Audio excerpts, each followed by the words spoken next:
aku Ana Lestari. Di sini sekarang aku bawa ilmu baru lagi tentang teknik olah vokal. Nah, teknik olah vokal itu ada 6. Yuk kita belajar satu-satu. Yang pertama itu ada artikulasi dan pelafalan. Nah, latihan artikulasi dan pelafalan ini tentunya sangat diperlukan oleh teman-teman untuk memperbaiki pelafalan teman-teman ketika berbicara di depan umum. Karena di kehidupan sehari-hari ini tentunya masih banyak sekali kata-kata yang masih belum teman-teman bisa kuasai, seperti kata korpri, institusi, konstitusional, dan banyak lagi kata-kata yang masih sulit dilafalkan. Nah, pelafalan seperti apa sih? Nah, pelafalan itu tidak hanya pada setiap kata, tapi juga setiap huruf yang kita ucapkan, seperti huruf vokal yang A, I, U, E, O, dan juga huruf mati seperti C, D, H, F, T, H, B, dan sebagainya. Nah, maka dari itu gimana cara kita untuk terbiasa melatih artikulasi kita, yaitu dengan cara mengulangi kata-kata ini 10 kali. Ayo kita coba contoh berikut ini. 1, 2, 3. Kepala diurut, kelapa diparut, kepala diurut, kelapa diparut, kepala diurut, kelapa diparut, kepala diurut, kelapa diparut, kepala diurut, kelapa diparut, kepala diurut, kelapa diparut, kepala diurut, kelapa diparut, kepala diurut, kelapa diparut, kepala diurut, kelapa diparut, kepala diurut, kelapa diparut. Nah, yang kedua adalah latihan kelancaran.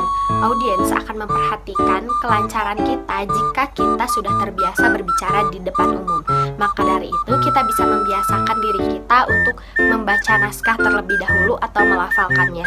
Nah, ada yang bilang bahwa kecepatan berbicara itu normalnya adalah 125 kata per menit.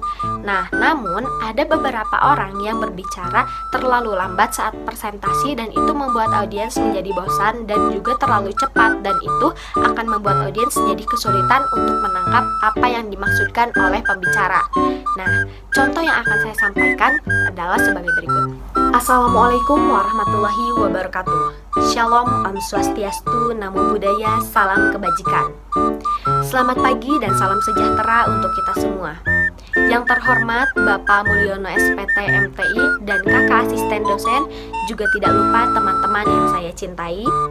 Alhamdulillah pada pagi hari ini kita dapat berkumpul dalam keadaan sehat walafiat dalam acara Reuni Akbar Komunikasi Digital dan Media Angkatan 2023. Dengan itu, saya Ana Lestari sebagai Master of Ceremony akan memulai acara dengan mengucap Bismillahirrahmanirrahim.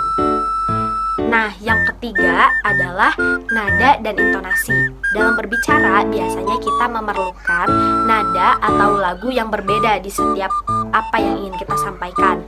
Maka dari itu, audiens juga tidak akan merasa bosan atau merasa monoton.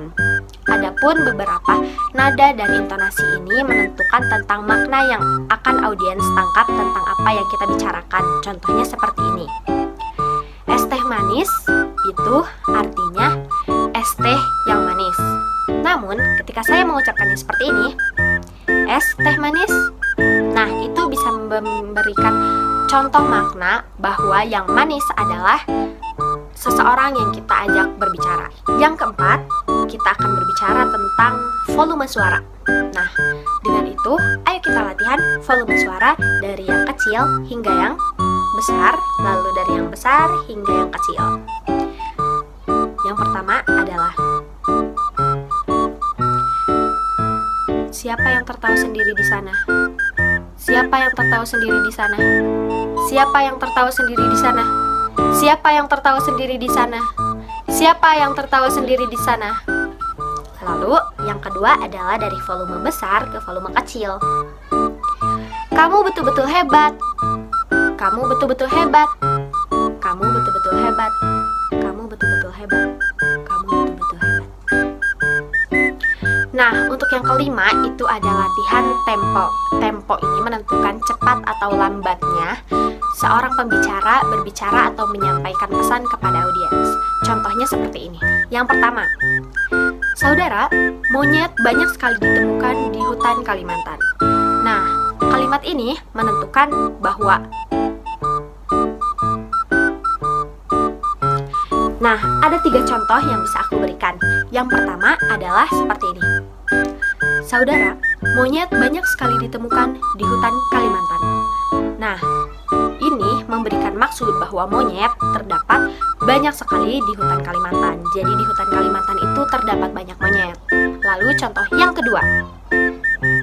Saudara monyet banyak sekali ditemukan di hutan Kalimantan.